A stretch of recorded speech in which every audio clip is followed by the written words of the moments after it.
here with Chelsea Gill. How are you? Good morning. I'm good. It's been a hectic morning already, but it's good. It is. It's a hectic week. It's CMA week in Nashville, Yes. so there's a lot going on. Yes. And lots of extra people in town and traffic.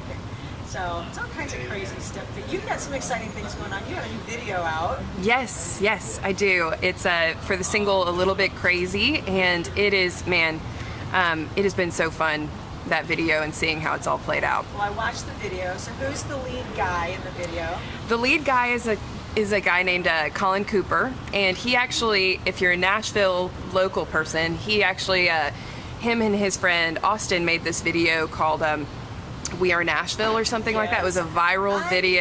Yes. So he was in that, and so he definitely has that that acting talent for comedy and all of that. So we wanted to bring him in to kind of give that satire side to the video. That's very cool. Very cool. So talk about how you came up with the idea for the video to go along with the song, because it's always interesting. Some artists want the listeners to interpret the lyrics in their own way, and other people want them to sway them to make them understand what the song's about. So kind of tell us about what was your thinking when you came up with it? Well, A Little Crazy is definitely one of those songs that is written very tongue-in-cheek. It's meant to be this idea of, hey, you know, loosen up every once in a while. Don't let your relationships get boring and stale. And so we didn't want to go with a super strict storyline that stuck exactly to how the song plays out, but we wanted to do something that kind of showed that over-exaggerated, funny, but still like, you know, still a little bit sexy and a little bit, you know, sultry. Yes. And so my video director, Josh Lockhart, he is incredible. He came up with this ridiculous idea, and when he spun it to me, I was like, I don't know if we can pull this off. And he's like, just trust me, like we can do this. And so we started going from there, and we came up with this idea to follow this couple through a very ridiculous kind of over-exaggerated story where they end up starting out just wanting to go out and have a good time, and then falling into a much bigger scheme going on that they did not know about. Yeah, so absolutely. I love the beginning, and I'm not going to give it away because I want people to go and watch Yes. the video, but it's so typical of like me on a Friday night. It's Yes. like, texting people, whatever. And so that makes it a lot of fun. A lot of fun. Now you have an EP that's out currently. Yes, I do. And you've got some other things in the works. Can you kind of give people an idea what they can look forward to? Yes. Well, I'm currently writing a lot right now, really focusing on getting great songs for the next project, hopefully recording a full album next year. And also we have some more videos coming, and definitely, like I said, Jay Lockhart and I, my director, he's just basically made me fall in love with the video side of things and being able to play out these beautiful portrayals of songs. So probably going to keep doing more of those, and that'll be coming early next year, obviously after the holidays and all that. But we might throw in a couple little holiday covers and stuff like that for you guys too, to get in the spirit. Love video, and it's not always as easy as people think to be on the other side of the camera. Yes. Give us a little bit of an insight. What do you like the most? What do you not enjoy? Talk about the video process a little bit. Well, if you haven't seen the video for A Little Crazy, there is a scene in there where the sweet professional Colin Cooper and I have to kiss, and we are, you know, a married couple in this video, so it's totally fine. But we had to passionately kiss, and I have never kissed a stranger. I've never acted on scene, and so that was a funny moment where we were like, okay, nice to meet you, handshakes, and now we're going to kiss on screen, and everyone is going to watch. And so that was one side of it that was definitely interesting, I will say, and had to get over some of the, you know, nerves of that. But honestly, you just kind of have to put yourself in this role where it's like, this is acting, you're telling a story, it's not you. And once you kind of get past that, and that's even how I sometimes during shows, for certain songs, that's how I'll like throw myself into the character of the song, you know, thinking about how they felt in those moments and where they were at, and then just going from there. So it's definitely a learning curve. Absolutely. We'll talk about that just a little bit.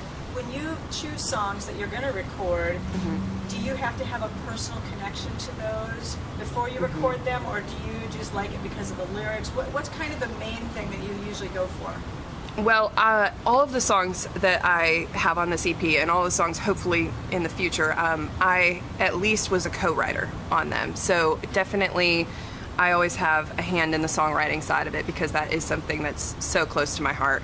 But for me, even in songwriting, it doesn't necessarily have to be a story about me, but it does have to be something that I connect with.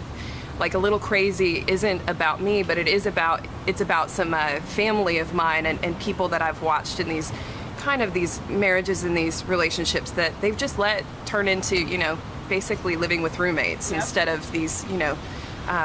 instead of these loving relationships. And so it's connected to my heart, even though I haven't been in that situation myself. So when it comes to, recording songs and singing songs, it definitely has to have a heart connection. But sometimes it's about telling other people's stories, not just my own. Absolutely. Well, that's a perfect segue into what I was just going to ask you, because I would say for those people that don't know you and don't know your history and how you got into the music business, talk a little bit about where you've come from and how you've grown in the music industry, what got you into Nashville. Let's talk about that a little bit. Well, I am from Michigan originally and grew up kind of in a rural farming community, and so I grew up, even though it's the North, I grew up very much on the dirt road and riding my bike with my brothers and, just running around like a crazy wild child. And so I really love that connection with the hardworking community, the kind of that blue collar, and that's who I relate with, and that's who I love. And so I came through that community, that growing up, and then always music has been a part of my life since I was a young child, and sang with Disney movies and wanted to be all of the Disney princesses. And actually Amy Grant was I had her entire Heart in Motion album memorized. I still do have it memorized, and she was a huge inspiration for me as a singer. And then also my stepmom and my sister were big into country, and Shania Twain was definitely a staple in the house. And so just combining all of that music experience, and then honestly, I don't know that I've ever had anything in my head other than I'm going to be a singer. And so growing up, I didn't know what path it would be to get there, but ended up, after graduating from high school and kind of going through college and all sorts of figuring things out, finally ended up in Nashville and started writing a lot. And that was where I really fell in love with country and kind of started my musical journey. Absolutely. Now you do a lot of performing in Nashville. Talk about a little bit where people can see you and where they can find your music. Yeah. Well, I'm actually rushing off here in a few minutes to a rehearsal with my band. And we're rehearsing for a show that I'm playing tomorrow night at Mad Donna's over in East Nashville. I don't know if you've ever been there, but it's wonderful. It's a great little club. And I'll be playing there. And then hopefully we'll have maybe like another Christmas show or something kind of fun going into the holidays. We'll try and pull something together with some friends and just have a good time with that. And then next year we're really focusing on getting into the festivals and into that circuit, and hopefully going more national with playing out and traveling and being on the road. So, very cool. Well, one question I always ask new artists, because it's CMA week, and of course everybody has the awards in their mind. So when you think of things that encourage you to keep going when you're having those down days and you're like, nope, I'm going to get this someday, I'm going to play here, someday I'm going to get this award.